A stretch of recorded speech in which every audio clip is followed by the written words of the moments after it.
My name is Madeleine Carlisle, and I'm 33 years old, the youngest daughter of a family that built half of Silicon Valley and quietly owns the other half. The Carlisles were born into legacy, influence, and unspoken rules.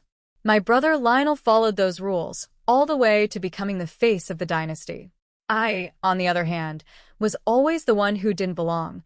The mistaken designer shoes, the parasite they whispered about behind champagne glasses. For years, I let them believe I'd vanished, irrelevant, forgotten. Until a single document surfaced, a legal transfer with my name forged on it. That's when I realized they hadn't just erased me. They'd stolen something from me. Something massive. And when Lionel's fiancée looked at me across that gilded engagement dinner and whispered, "You're the chairwoman?" I knew the game was no longer silent. They thought I was the family disgrace. But I'm the ghost they forgot to bury. The estate looked smaller than I remembered. Not physically. God knows Carlisle House had more square footage than some European castles, but emotionally. The marble columns had lost their weight. The Golden Gate had lost its power. Property of the Carlisle Trust. The sign read. Funny. That trust no longer legally included me. A breeze tugged my coat as I climbed the front steps. Rain threatened. It always did this time of year in Palo Alto. Clouds waiting, watching, holding back. Gavin Slate was already inside, standing by the fireplace with a glass of Macallan and a face carved out of contempt. "She made it," he muttered to Lionel without looking at me. "Of course she did." "I wasn't invited," I said, dropping my umbrella with a wet clack. But since when has that stopped me? The will reading was quick, surgical, efficient. Mother left Lionel the estate, the company's shares, the offshore accounts. She left me nothing. Correction. She left me something. A sealed folder labeled mutual consent, waiver of inheritance. My name, my signature. I stared at it. Cold spread through my chest. "That's not my handwriting," I said. Lionel didn't blink. "We all grieve in different ways. I never signed this." I stood up, voice shaking. "Gavin, this is forgery. You know that's a federal offense." He sipped his scotch. "That signature was notarized. Dated 3 years ago. You were traveling then, weren't you?" I had been. Europe. Disappeared by choice. But I'd never signed anything. Never waived a thing. "There's a difference between being erased and erasing yourself," Lionel said coolly. "You left. We simply followed suit." "You're lying." He leaned in, whispered, "Can you prove I am?" There's a rule in power games. It's not what's true. It's what sticks. That night, I broke into my own house. Technically, it was no longer mine. Legally, I had no claim. Emotionally, I owned every damn shadow in that place. The East Wing office hadn't changed. My mother's desk still faced the lake. The smell of old books and expensive perfumes still hung in the air. And in the bottom drawer, behind tax folders and sealed envelopes, I found a legal brief. Azure Internal Memo. Chairwoman Authorization. My name, Madeleine Carlisle. Circled in red ink. Below it in faded type. Project Monarch. Executive level access. Temporary. The air went still. Outside, thunder rolled. I snapped a photo. My hands were shaking. A sudden click echoed from the hallway. Footsteps. Fast. Precise. I backed away from the drawer. Eyes on the door. A figure passed the open slit of light. Just enough shadow to confirm. I wasn't alone. I slipped the folder into my coat and moved, quick and low, to the library passage. No time for elegance. No time for fear. Just escape. Out the back door. Into the storm. The gate groaned behind me like it knew what I'd found. That's not my signature. But someone made damn sure the world thinks it is. It started with a number. Blocked. No voicemail. No ID. Just a message. Stop digging, M. I stared at it for 3 seconds. Then deleted it. If they wanted to scare me, they'd have to try harder. San Francisco smelled like rain and concrete and old secrets. The kind that cling to the edges of your coat and follow you down alleys. I moved fast through the mission, hoodie up, no makeup. Unrecognizable. Almost. Caleb Voss lived 3 floors above a defunct laundromat and had more cameras than furniture. He opened the door halfway. Blinked. Well, shit, he muttered. I thought you were dead. Not yet. You look like hell. Likewise. The screen glowed green. The cursor blinked. You sure you want to open this? Caleb asked, fingers hovering. If they buried it, I need to see it. He cracked the Azure Tech archive first. Easier than it should have been. That worried me. Then we found it. Not on the main server, in a black folder nested in system garbage. Project Monarch. I leaned closer. My name stared back at me. Chairwoman, temp, silent. ID. M. Carl, 33. Caleb exhaled low. Jesus, Madji. That's not even the worst part. I scrolled. Dates. Coordinates. Access logs. My access logs. One pinged from a hospital IP. April 2020. I was unconscious that week, hit by a car on Valencia Street. No witnesses. No suspect. They used your coma to install you, Caleb whispered. They backdated everything. You were the perfect ghost. I sat back, pulse pounding. They didn't erase you, he said. They weaponized you. We cut to another file. Embedded metadata. An investor report. Partial. A name. Est Finks Trust. Majority holder of Azure Tech. Caleb ran a trace. The trust was real. And Madeleine Carlisle was listed as alternate beneficiary. What the hell is this? I whispered. A trigger clause. If the main holder dies or disappears, you get it all. I stared at the screen. It means someone wants you alive, Maddie. But everyone else might want you dead. The light outside flickered. Then the screen did. A new window popped open. Live camera feed. From the alley outside Caleb's apartment. A man in a black coat. Still. Staring up at the building. No face. No movement. Just. Watching. Caleb slammed the laptop shut. We're not safe here. Then let's go. The basement of Azure Tech HQ was colder than I remembered.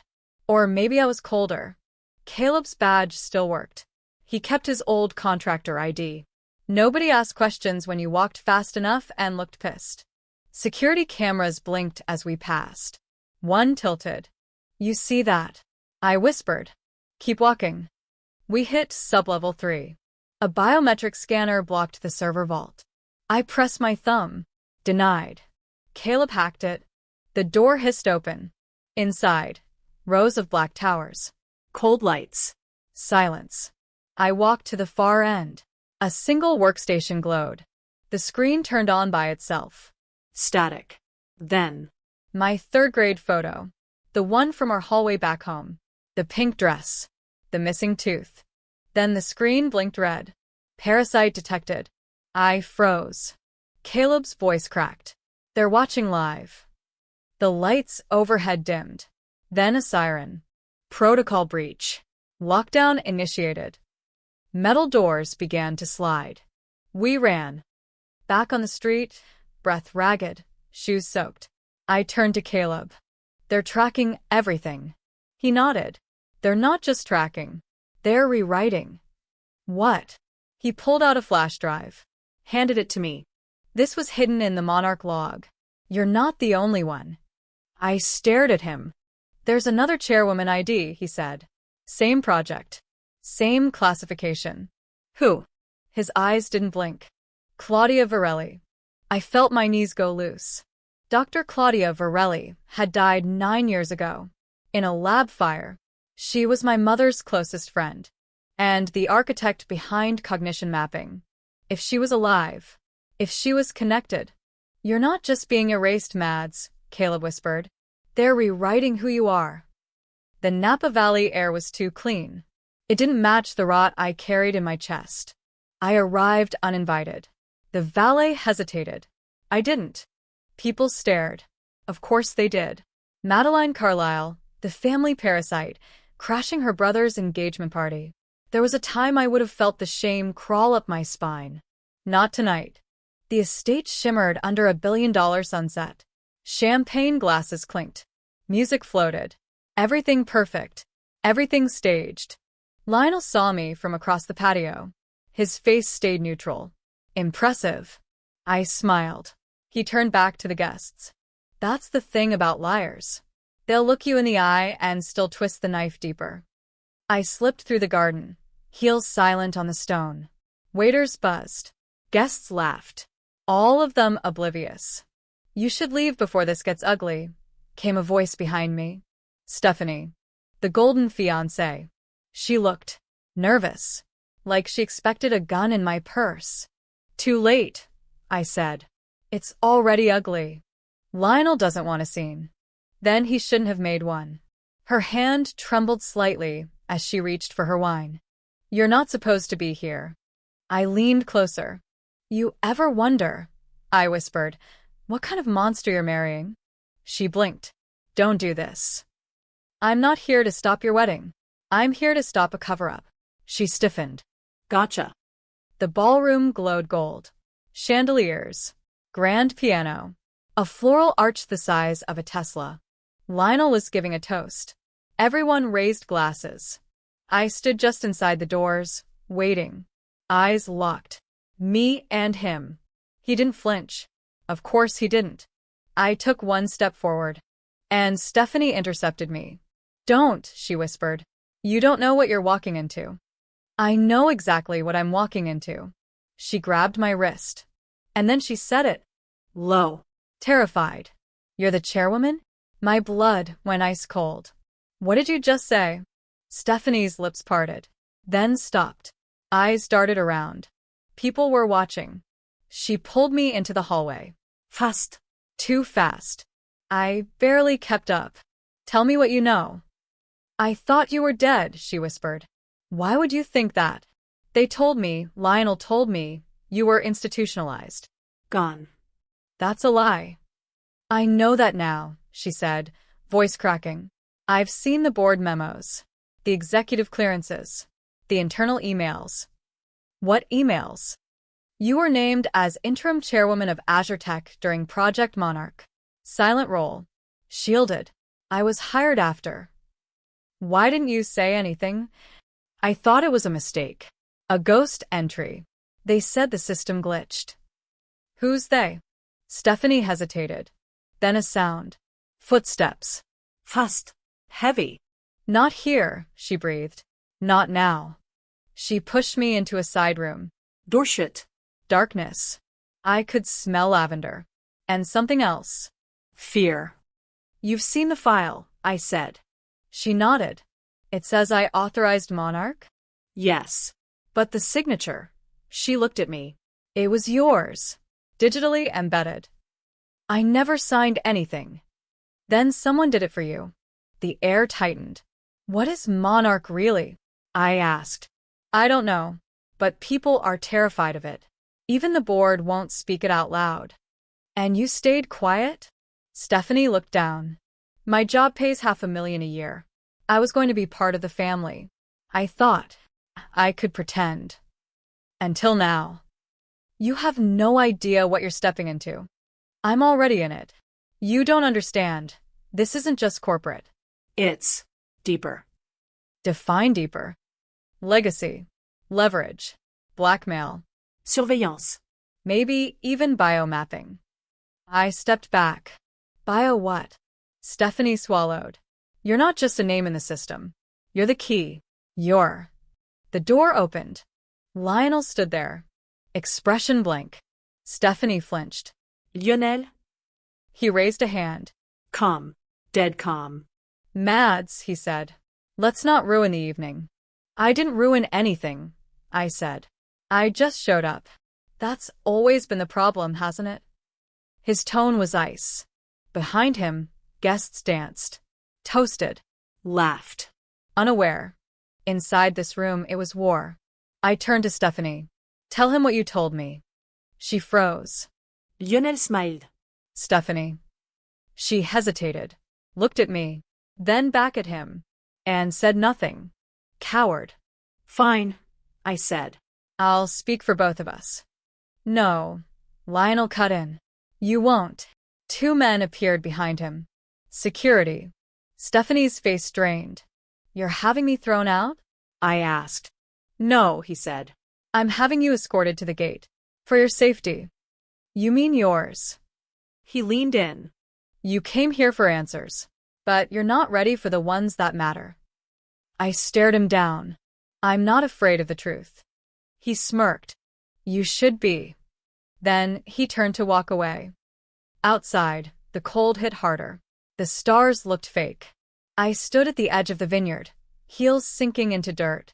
Stephanie hadn't followed. Of course she hadn't. Some people would rather wear diamonds in a burning house than tell the world it's on fire. They can keep their fire. I'll bring gasoline. Then let them watch, because I'm about to burn their kingdom to the ground. The lock clicked. I slid the steel door up and stepped into darkness thick with dust and mothballs. The Carlisle storage unit. Unit 09. Redwood City. Registered to my mother. Paid up for 32 years, in cash. A forgotten vault of the woman who raised me like porcelain but guarded secrets like a general. The air smelled like cedar, perfume, and buried lies. I flicked on the flashlight. Stacks of boxes. Oil paintings. Filing cabinets. One mannequin wearing her old opera gown. I moved fast. Not methodical. Just desperate. Box after box, nothing. Tax receipts. Photos. Travel journals. Until I found it. Behind a framed photo of me and Lionel, back when we still looked like siblings. Hidden in the false back of a leather case. A black biometric safe. Cold. Sleek. Unlabeled. My fingerprint failed. 3 times. Then I saw it. My mother's old ring. Tucked in an envelope. Gold with a cracked emerald. I pressed it to the reader. Click. The safe opened. Inside, a single silver briefcase. Labeled Monarch Protocol, Level 7. And one more thing. A velvet pouch. Inside, a flash drive and a note. If she comes back, she needs to know. I almost couldn't breathe. The briefcase opened with a hiss. Coded latch. Not digital. Physical. Old school. Deliberate. Inside, stacks of documents. Handwritten notes. A faded photo of my mother standing with someone I'd never seen before, a woman with silver hair and hollow eyes. Her arm around a girl who looked exactly like me, only younger. Except it wasn't me. Next page. Patient intake forms. Cognitive asset. Subject 33.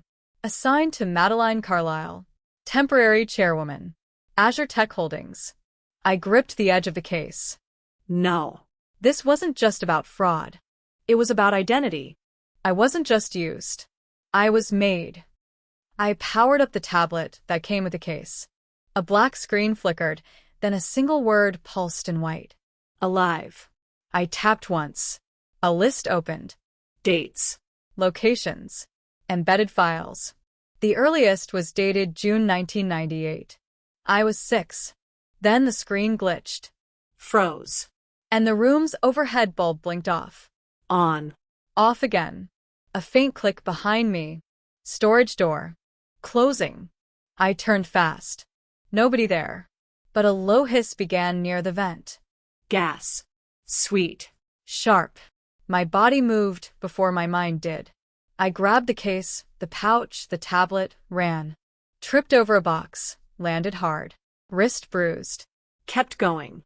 I could hear the pressure build behind me. Vent winning. Alarm triggers. No sirens. Just silence. They don't want attention. They want erasure. I slammed my shoulder against the door. It didn't move. Flashlight. Beam upward. Saw the release bolt. Used the tablet like a hammer. Slammed once. Twice. Third hit, the bolt cracked. The door lifted. I dove through. Landed in wet asphalt, coughing hard. The sky above me was colorless. My heart jackhammered. I lay there, breathing, until the tremor passed. Then I looked down. The tablet was cracked. but the last image still glowed through. Dr. Claudia Varelli, active unknown. I didn't go home. I went to Caleb's. He opened the door and said nothing. Just stepped aside. I threw the tablet on his table. Opened the pouch. Showed him the photo. The second girl. That's not me. No, he said. It's her. Who is she? He slid the flash drive into his tower. Waited. Files decrypted slow. I paced. You ever wonder, I said, how many times someone can rewrite your life before it stops being yours? Caleb didn't answer. The screen filled with code. Then faces. Patient logs. Monarch trials. All connected to Azure Tech. All with Chairwoman signatures. Mine. Or someone using it. A final folder opened. Live objects.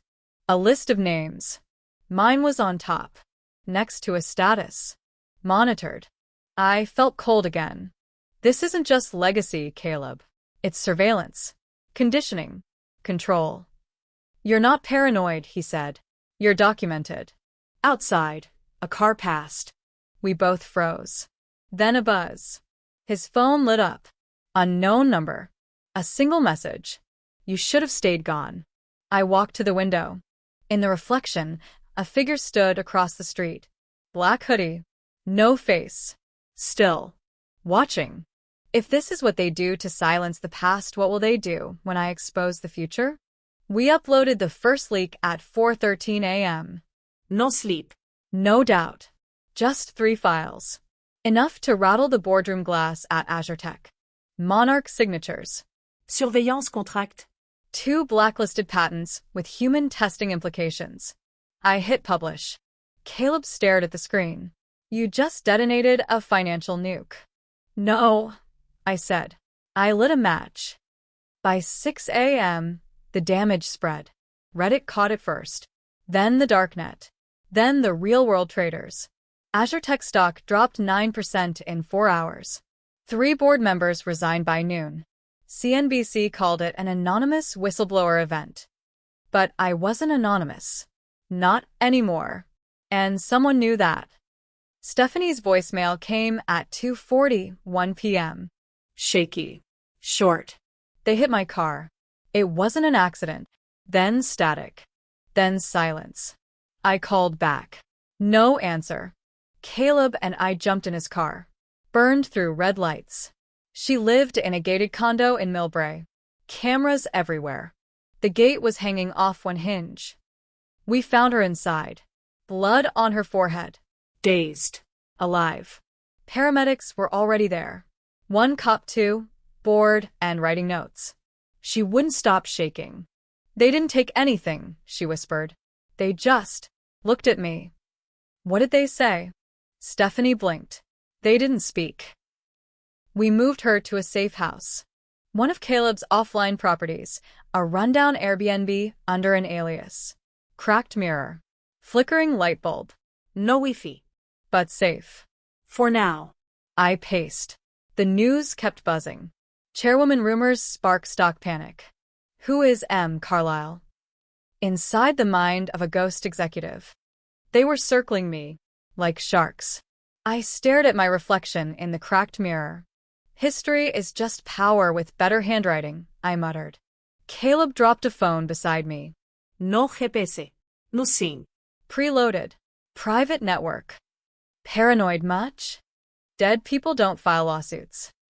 At 9:08 p.m., he cracked the metadata from the briefcase tablet. 2 hits. A project called Cradle Core. And another chairwoman ID. Dr. Claudia Varelli. She was supposed to be dead. 9 years. No record. No funeral. No obituary. But the system listed her as active. Caleb tapped the screen. She's alive. Somewhere. I leaned in. Coordinates. Santa Clara? I said. No. That's a shell address. But someone's bouncing signals through it. Who? He showed me the trace. A ping through a private lab connected to Lionel. The air went thin. Everything I hated, everything I feared, traced back to him. But he wasn't smart enough to design this. He was a puppet. The hand pulling strings? That was something bigger. We went silent for a while. Stephanie sat on the floor, hugging her knees. She finally spoke. They tried to recruit me last year. Internal compliance. Said I'd get fast-tracked if I signed an NDA. What kind of NDA? Illegal enforcement clauses. Personal data forfeiture. One clause gave AzureTech access to family medical history. That's not an NDA. That's ownership. She nodded. They call it reset authorization. Once it's signed, they can pull everything. Erase accounts. Rewrite records. Legally. They're automating erasure, I whispered. A machine that deletes people, then rebuilds them. Compliant. A soft buzz from the burner phone. One message. Monarch files partially compromised. Someone had breached the site. Caleb's fingers moved fast. They've shut down the DNS mirror. 2 of our backups just vanished. We go analog, I said. We take it offline. To who? To everyone. I pulled the hard drive from the case. Newsrooms. Freelancers. Public database. All at once. You'll paint a target the size of California on your back. Then make sure it glows. That night, we planned the mass drop. Redundancy. Timed uploads. Multiple carriers. And one live failsafe. A single video. My face. My voice. Hello. My name is Madeleine Carlisle. You know me as the chairwoman of AzureTech. But that's not what I am. I am a ghost. A placeholder. A weapon they built, branded, and abandoned. This is what they didn't want you to see. Static. Sliced clips. Patient logs. Signature overlay.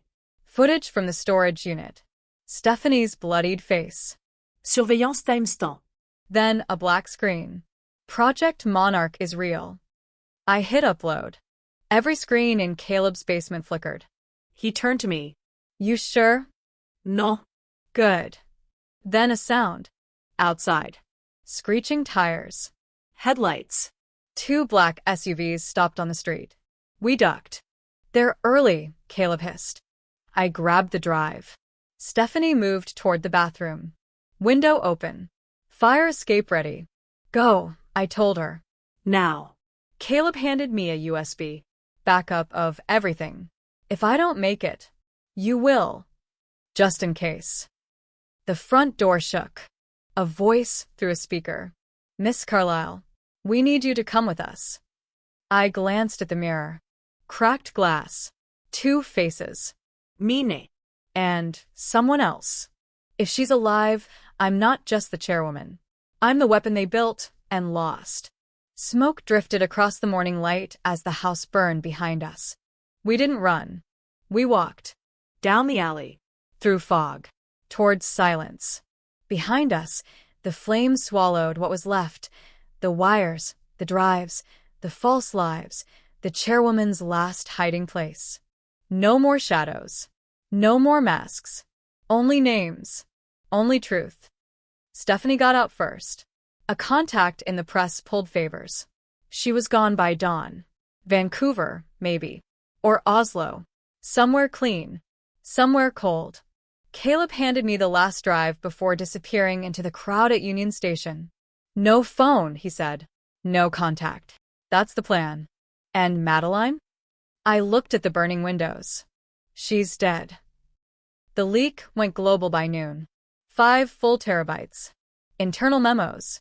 Secret policies. Project Monarch. Hundreds of NDAs. Signatures. Medical data. Contracts signed under false identities. One of them was mine. The internet exploded. Whistleblowers came forward. Investigations opened. Subpoenas issued. AzureTech's CEO was arrested at a private gala in New York. CNN aired it live. The board collapsed. But it wasn't victory. Not yet.